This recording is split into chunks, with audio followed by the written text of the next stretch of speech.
Okay, so my other video cut off. I think my phone storage got filled up. Apparently had some editing to do on this one because of my flippy floppy. So anyway, moving on. So I said to my ex-husband, we can come up here, and I'm okay. Let's go full bore, and I put everything, my all, into what I believed, because it was finally I was in a place where I could see that what is actually in the Bible is being preached from the pulpit. And for many years, what was being preached was actually being followed through with in words and behavior and interactions by other people. And I thought, finally, there's something real here. And I had told him before that if for some reason this doesn't take, if anything happens here, I'm done. I'm done with the church thing because I've done it for too long. So it was actually really good for probably the first 5 years. And after that, some things happened. I gotta see where my battery's at here. So after that, some things happened that I'm not going to get into, and again, I'm not going to identify anyone or anything in these videos because it doesn't matter. The who and the what and where and everything is not part of the story that needs to be made public. So anyway, things changed. Some things happened that really,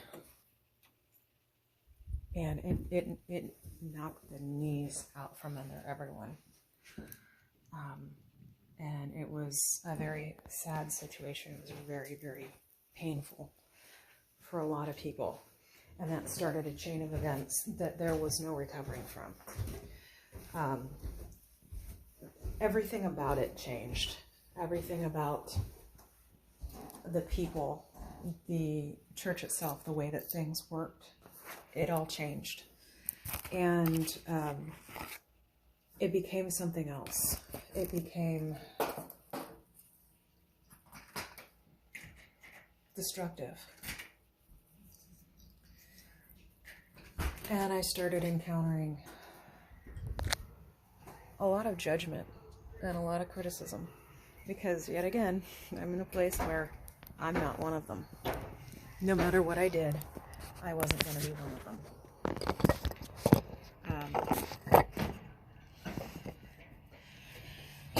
I encountered a lot of judgment because of my parenting, my beliefs, whatever. I was made to publicly renounce witchcraft. I was made to really stay away from my best friend for years and years, and I did it.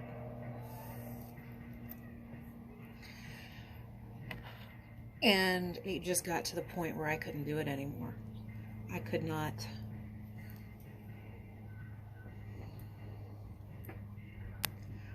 handle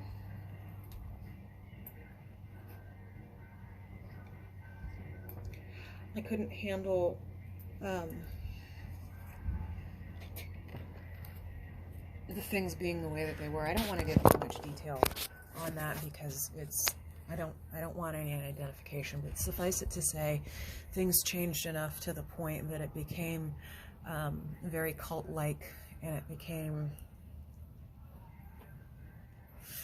increasingly judgmental and pain-filled, to the point where I was just done. I couldn't do it anymore, and my marriage ended. And my husband and I got back in contact. There was an awful lot that went down that was related to that church and people's thinking of what they thought they knew, how they thought they knew it, what they thought happened, and no one had a clue. No one had any idea what really happened or why. And I understand the way things looked, but that doesn't make it real. So my husband is the love of my life. He is wonderful. He is extremely supportive of everything that I do. And we've had many, many, many discussions over the years of what we believe and why we believe it and how and why. He has a very pagan, heathen type of background. He ascribes to the tenets of the Vikings, of Norse beliefs. And finally, I was free to be me and to practice who I am fully and express who I am fully without judgment or without fear.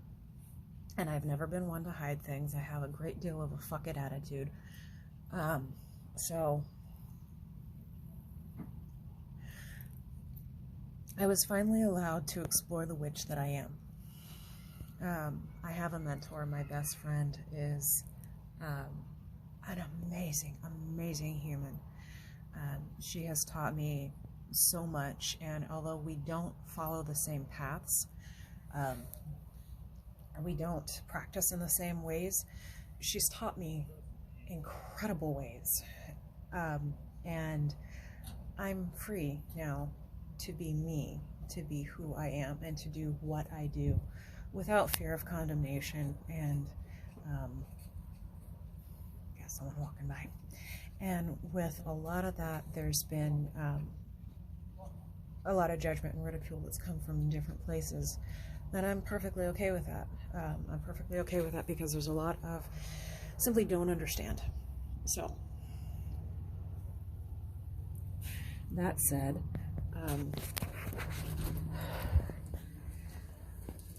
given that I've come to where I am now. Where I am now is a place that I'm very, very comfortable. I became ordained for the purposes of being able to offer services to individuals who are unchurched,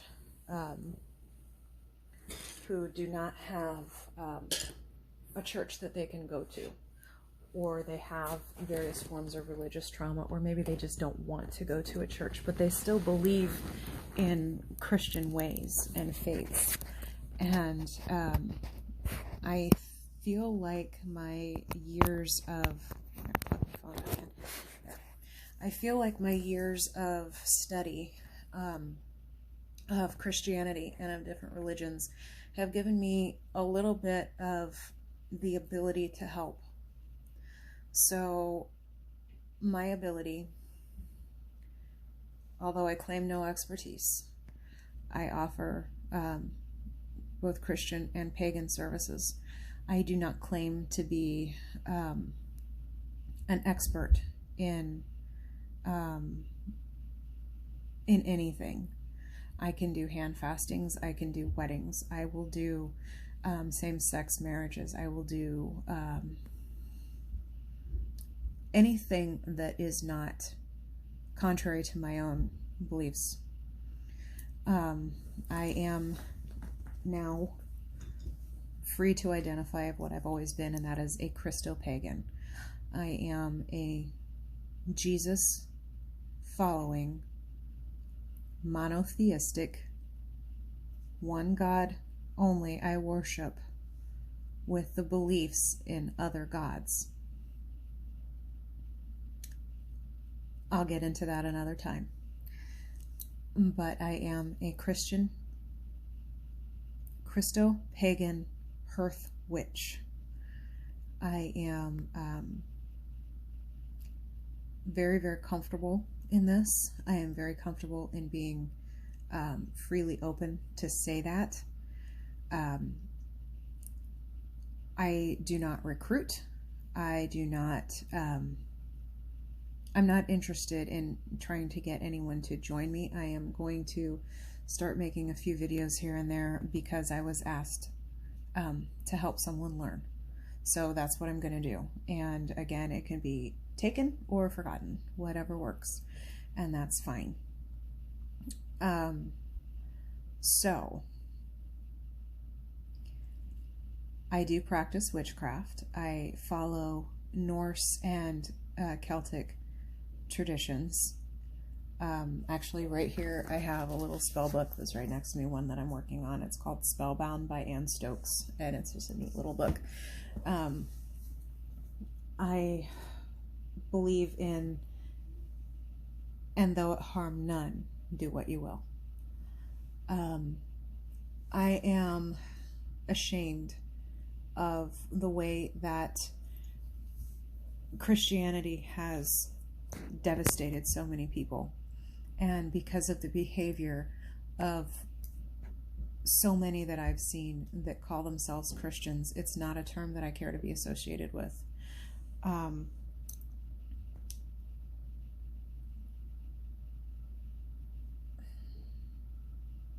It saddens me, it really does, because in the tenets of the faith that's written in the Bible, I am extremely disappointed to see the way that people have come about carrying that out. But that's me. So I'm going to make a few videos, and I'm going to explain a few things, mostly about Christianity, because I'm not comfortable teaching witchcraft.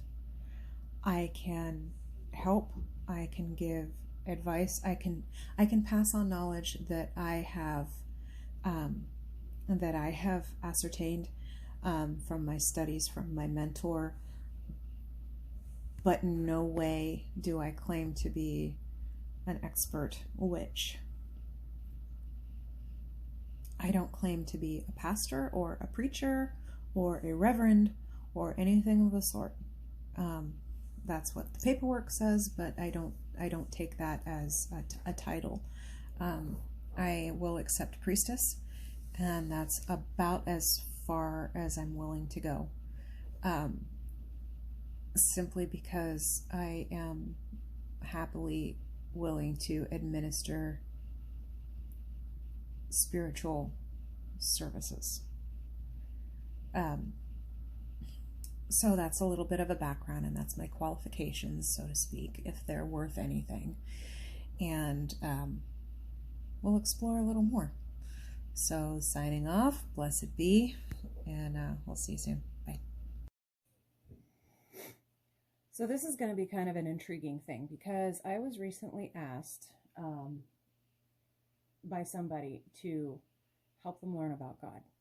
So I am all kinds of in favor of doing that. It is difficult to get together with people, especially in this current environment that we're in the middle of COVID chaos and everything. So given that, I figured that this might actually be a fairly reasonable forum. So, disclaimer, I am not any kind of religious authority on anything whatsoever. I do not claim to have answers. I don't claim to have expertise. I will give my background, and that's that. So, now, here we have, you can see that, those are my credentials. I am technically an ordained minister through the Universal Life Church. As far as titles go, I don't have one. On the piece of paper, it says Reverend. So I think that seems a little no to me, but I am 41 years old. I started going to Christian schools. You get to bear with me while I do my makeup here, so it's kind of a fun thing to do. I'm 41 years old, and I was raised in primarily Baptist based um, Christian schools, so private schools. Now, the reason for that is my mom felt like it would be um, a safer, better environment for me than public school. She thought that I would get a better education, and she thought that it would be probably more of a conservative aspect for me to grow up in. I don't have much of anything good to say about the schools that I went to. um, I think that any given school is that you're going to have exposure to everything in any given school that you go to. So I don't think that sending me to those schools accomplished what my mom was in favor of. It did have um, a curriculum that was decidedly more advanced than when I got to sixth grade and I started going to a public school because we moved from Pennsylvania to Florida. Um, so I believe that the religious aspect of of the school was kind of a bonus for my mom. Um, we did go to churches from time to time when I was a kid. We did not stick with specific churches for very long, and that I was a child, so I don't know exactly what the reasoning was for a good deal of that. I'm sure my mom had her reasons. So I did go to a Baptist church for a while. We went to a Methodist church a couple of times, and we went to a Brethren church a little bit. My family has a Southern Pennsylvania fairly lengthy background in the Brethren Mennonite type of communities around Pennsylvania. So religion was something that always interested me greatly. For me, there has never ever been a question of whether or not God exists. My grandparents have a different kind of way of looking at things. They're almost the closest thing that I can come up with to describe my family's background is almost like Messianic Judaism. They refer to the Almighty as Yahweh, or very rarely, if they happen to say Jesus, they don't typically say Jesus, they'll say Yeshua. They're very legal in they're very legalized in their belief structure. They have Sabbath on Saturday, and they don't eat shellfish. They don't eat unclean foods. They have a very Old Testament type of way of following their beliefs while believing in the Messiah, in Jesus Christ. So my mother wasn't much of one to stick to that.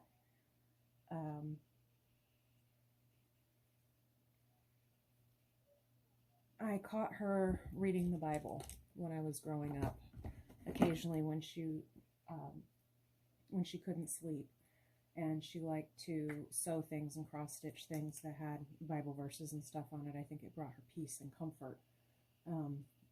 I believe she is a believer in Jesus Christ, and but growing up, she wasn't very active in her ways of expressing that belief, which is fine. So when I was in the Christian schools, the primary lesson that I learned from my fellow students was that I wasn't good enough for them. I have a single mom. When I was growing up, she was single. We did not have a lot of money. She worked hard. My family has never been part of the in crowd.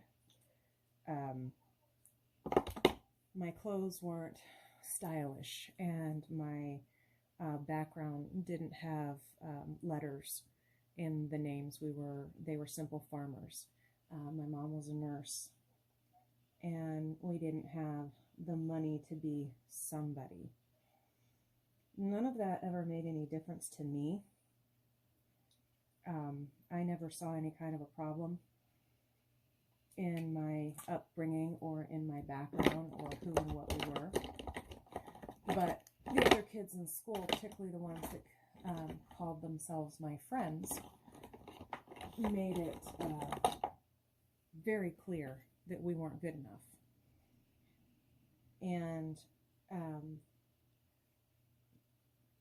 it was interesting to me how what was preached in chapel. I went to a Lutheran school, and I believe it was a primarily Baptist school. And it was less so in the Lutheran school, but it was primarily a thing that was given to me in the Baptist schools that I was in. But we weren't good enough. I came from, quote unquote, a broken home. And it seemed to me, from a very, very young age, it seemed to me that the things that were preached in the schools, that were preached in the churches, and I've always been an avid reader, that was spoken of in the Bible, was not something that was actually carried out in action by the people who claim to believe in those very things. So, very young, I developed an interest in spirituality, in religion, in the philosophies of religion, in the execution of people's faith, how people carried out what they claimed to believe in and why. These were things that intrigued me. Different denominations intrigued me from very, very young, very, very young. So that's kind of where that came from. And I never saw anything wrong with us. I didn't see anything wrong with, I'm trying to decide which eye makeup I want to use today. I'll go with these two. I never felt like there was anything wrong with us. I never felt like we were better than anyone else, and I never felt like anyone else was better than us. I figured, as a child, we're all people, and we all have our ideas and our thoughts and our takes on different things, and this is just how I've always been. And it was very, very hurtful as a child to see and to hear the different things that people would say to me. And the thing is that it didn't come from another 7-year-old. It came from a parent that the child was listening to. I also knew that from the time I was very young, I realized that the children were basically puppets of their parents. I can't imagine that it felt good for my mother to continuously be an outcast growing up, and to police search for man who injected 92-year-old something. Headline just came up. I don't know what that was. I can't imagine that it felt good for my mother to know that that was going on still, and to know that her child was ultimately being condemned because of a life that she couldn't control. Life didn't work out the way that she wanted it to. Things happen. And she had to work very hard, and I believe that my mother did the very best that she could as I was growing up. So, ergo, fast forward. And I'm saying all this in order to give my background. And I don't claim qualifications. I claim my own experience, my own research, my own thoughts and opinions on things, and it can be taken or left. Take what you will, leave the rest, however it works for you, if you even choose to watch this. If not, totally cool too. I don't do any of this stuff for views or to gather an audience or anything of the sort. Obviously, I don't really care what someone thinks of me. So, anyway, so it was very clear, very obvious that Christianity, as I was exposed to it, was extraordinarily judgmental and hypocritical. And it was cruel and it was mean. And I felt like, because this is not the way that I can read things in the Bible for myself, I felt like there's got to be other avenues out there, other ways of thinking of things. If this particular type of teaching is coming from this particular place, and the Bible says this, and this place over here says that they believe in the Bible, then my curiosity leads me in other directions. As a child, I would read things like the National Geographic. I would read encyclopedias. I would pick up the different versions of the Bible that my grandparents had laying around the house, and I would read different things. And some of the things that I focused on primarily was the behavior of Christians, what the expectation is to carry the title of Christian, to claim Christianity. What is the personage of Christianity expected to be by the standards of the Bible? So that's what I sought out. That's what I looked for. For academic intrigue, I studied many different types of many different denominations and types of things. Also, growing up, there were other things that I wasn't terribly exposed to, and it was clearly a no-no. That things like Buddhism, Taoism, various forms of metaphysical studies. There was Protestant and there was Catholic. And there were the extreme conservative versions of Protestant that I was exposed to in northern and southern Pennsylvania growing up. Okay, so that said, got older, and we ended up moving to Florida, to Central Florida. My mom got married, and her husband was, he was raised Catholic, and for some reason he had some kind of long-standing beef with the church, and where his parents were very committed Catholics, he had nothing to do with the Catholic Church anymore. So I was then exposed to Catholicism. So I'm intrigued by this. And the town that we lived in had a Catholic church that was not too terribly far away from where we lived. And although Catholicism wasn't something that was practiced, there was really no practicing of any kind of religion in my house. They had, your basic standard thought processes for what you would call a conservative Christian background. So homosexuality is a sin. You don't have sex with people before marriage. You don't, just the basic constructs of typical conservative Christian America. So I was about 12 years old when I started taking myself to the Catholic Church. And I would walk across town by myself, and once upon a time you could do that. So I'd take myself to church, and I attended confirmation classes.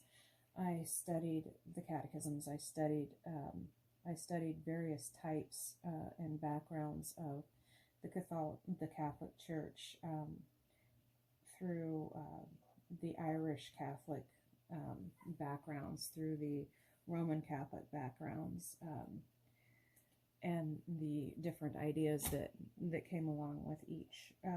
I did take the confirmation classes as a child. As a child, I didn't attend any of this with my parents. I got to know the nuns. I would purposely, as a 12, 13-year-old kid, go and hang out with the nuns to talk to them, to find out what they believed in and why and how and things of that nature. And what was life like as a nun? I spent a lot of time at the convent.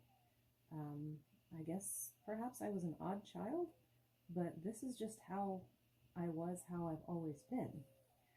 So I did take the confirmation classes for Catholicism, but between what I read in the Bible and what they were teaching, it didn't align for me. There were things that were tenets of the faith that were not in line with what I read on the paper with my own two eyes. I did not go through with any kind of Catholic confirmation. Now, this was a little bitty town that was in the Bible Belt of Central Florida, where good Southern Baptists were what you did. That's just who you were and what you did. And again, those good Southern Baptists, the ones, and I am not in any capacity saying that this is across the board the way that they all are. I'm not saying that. I'm saying my experience is that these people, both when I was a younger child and when I was an older child, in both of the places that I lived, the who's who of the Christian community, the good Christians, made it exceptionally clear now in this new life that I was still no good. I wasn't one of them. Again, they took the teachings and everything that would be preached on Sunday. They put on their Sunday hat and wear their nice clothes, and they'd have their social dinners and things like that. But if you weren't one of them, you were not in the club, and they made sure that you knew it. There were the ones that claimed to be the good Christians in the place that I grew up were the most cruel, judgmental, hate-filled, nasty creatures that I have ever encountered in my life. And I know they did a lot of damage to a lot of people with the way that they handled a lot of things. And again, these are now teenagers who were raised this way by their parents. They're not cooking this stuff up on their own. They're simply little parrots of what they've been taught. And my understanding is that those little parrots have grown up to become the same thing. And they're still in that same little town. And they are still just as judgmental and cruel and nasty as they always were. Again, this is not Bible. This is not what's in the book. So, okay, there is such a thing as religious trauma. And this is not something that I was actually raised up thinking, and it's a term that I've only recently encountered, but I'll tell you what, it hits home. So anyway, I continued to go to a variety of different churches and things growing up, and studied many, many different things from the entirety of my childhood. I was part of youth groups. I went to I went to the Southern Baptist Church. Okay, you're not good enough to be here. I went to what was that place? It was a Pentecostal place. And for a while in high school, I went out with a guy that was going to this Pentecostal church. It was a very nice guy, very nice parents. And the first preacher that I encountered at this Pentecostal church, I was very clearly, what the hell? He was one who was very, very full of himself. He was very interested in channeling the Holy Spirit through himself. And by doing that, he would go up and slap you on the forehead and you're supposed to just fall all over the place and shake like a leaf. Okay, that I was, again, I can read. This is not what's in there. Didn't go for a while. Anyway, I ended up going back when there was a different preacher. Now, I tried with everything in me to follow the tenets of what I could read in the Bible. And I did pretty well. There was also another big church that was not the Pentecostal version, but it was more like the non-denominational, youth-friendly, whatever, in the town that I grew up in. And they put on this big play every year in the town. So I went there for a while, and that did not work out real well. That was another version of Who's Who. So that particular Pentecostal church that I went to was, I went back another time, and I actually brought my now husband with me. And he's like me. He's not good enough for anything. He was the guy that wore black. He had the long hair. He had the ponytail. He was my type. Okay, but he wasn't part of the Who's Who growing up. And he was actually kicked out of that church. He didn't do anything. He was a teenager. He went out to smoke. Oh, dear God. Let's not save a soul because they put a cigarette in their mouth, because that's not okay. Really? This doesn't work. This is not what's written. You see where I'm going with this? Okay, so anyway, I have always been into, I don't want to say into, because that makes it sound like it's a trend or a fad or something like that. I have had a deeper spirituality in me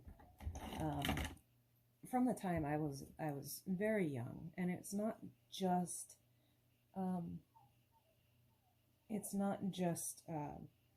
an academic kind of thing. There was there was more to me, and I knew that. I started dabbling in witchcraft as a teenager.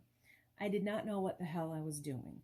And I got into some situations that I actually got really, really lucky that things didn't go way, way worse. So anyway, that part of me has always been there, but I didn't know what to do with it. And I didn't know how to interact with it or how things worked together. And this was before the days of the internet. So it's not like you can ask people questions. And of course, witchcraft is such a taboo because, you know, witches eat small children and crucify cats and sacrifice goats and things like that, because that's what all witches do, right? Yeah, okay. So that part of me was always there. Okay, fast forward. I moved to another part of the country, and I moved in with my father and his family. And it was another life-changing thing for me, as far as that goes, because they appeared to me to be ones that had it all together. I did not know my father. I didn't know his background, and there were some intriguing things that came along with it. My brother went to a private school, and they would actually attend services at this private school where they had church. And they say that they went to support them, which is fine. And then they also went to another church that that was in the city that they lived in. And there were some things that were said that have always stuck with me. I can say that there are members of the family who are absolutely very devout and true in what they believe and how they believe it. And although I don't fall in line with how they go about it, it doesn't mean that it's wrong. It means that this is right for them. So, but there were some things that were said, and I'm not going to call out individuals. I'm on this. I'm going to leave that alone. But I'm gonna tell you some things that were said that have really impacted a great deal of where I'm even at now. One of the things that was said was, it was almost a bragging thing about how they attended the most financially secure church in the country. Okay, so this was a mega church. It's set up like a college campus. It's enormous. But it was just odd to me that I don't care how secure a church is. It doesn't mean that what's being preached at this church makes it right or wrong. It means that they have a decent bank account. Okay, I'm happy for them. So if they do good, then that bank account means that they have the ability to do more things for other people. This is how I look at it. But there were multiple services every day. And in those multiple services, there was an orchestra. And I mean like a full piece, like orchestra. And a lot of the people who would, and some people that I was exposed to would, oh, my phone needs to be plugged in, so I'm gonna wrap this up here real quick. Yeah, there we go. They would play in the orchestra. They would play their instruments on the Sundays or for the various services. You know what? I think I need to flip this out. There we go. Sorry, did that just completely mess everything up? Yeah, anyway. Is what it is.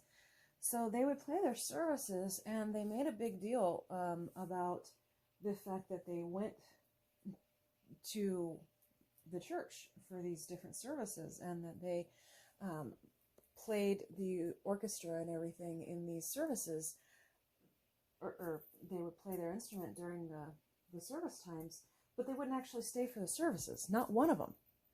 Not one of them. You know what? I'm just going to turn it like this because it's a lot easier. There we go. They wouldn't stay for a single service. They wouldn't stay to hear what word was preached. They would go off and have breakfast with their buddies and then show up when the service time was over. Okay. And then there were, I hope we're not late because we need to get a good seat. There are Megatrons in this place. There are monitors all over the campus. There are 10,000 people a day that go to this place. The services are piped out on the computer. They're piped out all over. What difference does it make where you sit? You can hear it. That's what you're going to do. You're going there to hear, not to see and be seen. That made a big impact. That struck a chord. So from there,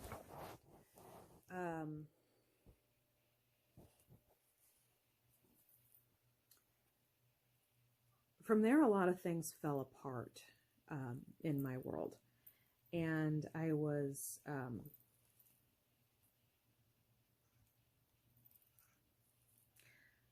I'm trying to figure out a way to say things without saying too much about other people, because it's really no one's business what happened. But I will say that I ended up leaving the environment that I was in, and it was really a difficult thing for me to try to figure out now what, because I was in a city that I didn't know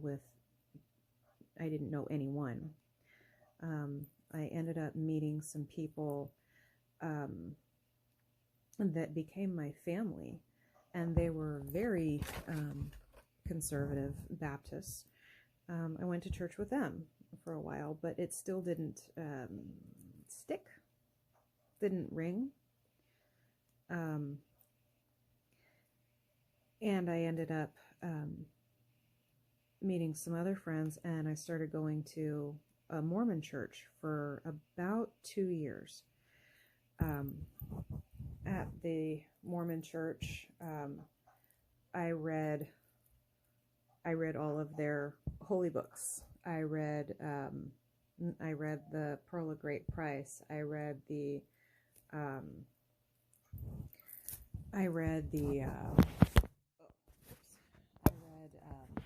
what is it? It's the Pearl of Great Price. It's the Book of Mormon, and it's the other one. Anyway, I read those. I took all of the discussions with the elders and with the sisters. And I studied. I diligently studied for years with my friends and with the different things that I was learning. And I gave it, not necessarily because I was looking for something to convert to or for answers or whatever, but I was definitely looking for the academic portions of things. That very much intrigued me, so I continued my studies, and I have full respect for Mormons. I never had a negative encounter with one. I can say that, and I like to get a little kick out of it, that I've been dubbed an honorary Mormon by some of my friends. Fixing a little bracelet that was given to me and it snapped. But I've been dubbed an honorary Mormon by some of my friends because I have been very much a part of different things with the Mormon Church, and I've enjoyed it, but it's not for me. It's not, I don't believe in their teachings. I don't believe it. It's not for me. I think they're fantastic people. And I can say that a lot of the things that are said about Mormons is garbage. It just is. And probably when you get into the upper levels of things, a lot of what's said about Mormons probably isn't so much garbage. But that's neither here nor there, and that's not my point. So, moving on. So I got into a position where I started studying Eastern religions. I started studying more Buddhist, Taoist, just different varieties of Eastern religions. I really started practicing more on the metaphysical side. I started going back towards my witchy roots. I was happy doing that. It made me happy. I was at peace. But again, internet was not big, so it's not something that there was a lot of ways to connect with other people and to learn. So I kind of had to go off of what was just living inside of me. So that was good. A lot of meditation, a lot of, which one is this? I'll put a different one on today. A lot of meditation, a lot of spirituality without having labels on it, because I wasn't at the point where I understood what the labels were. So then, moving on, I met my ex-husband. And my ex-husband was raised in what's essentially a Pentecostal church. I met him in the city that I was in. He was finishing school, and I had no reason not to move, so we decided to move back to where I live now. So we came back up here, and I was also in a spot in my life where I had pretty much given up on everything because I had no reason to believe in anything anymore. So when he said that he wanted to move up here and he wanted to be with his family and go to his church, I said, let's do it, because I had nothing holding me back. So I did that, and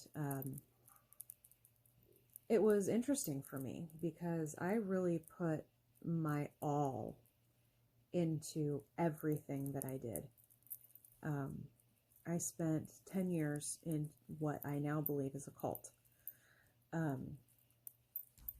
It is supposed to be a non-denominational,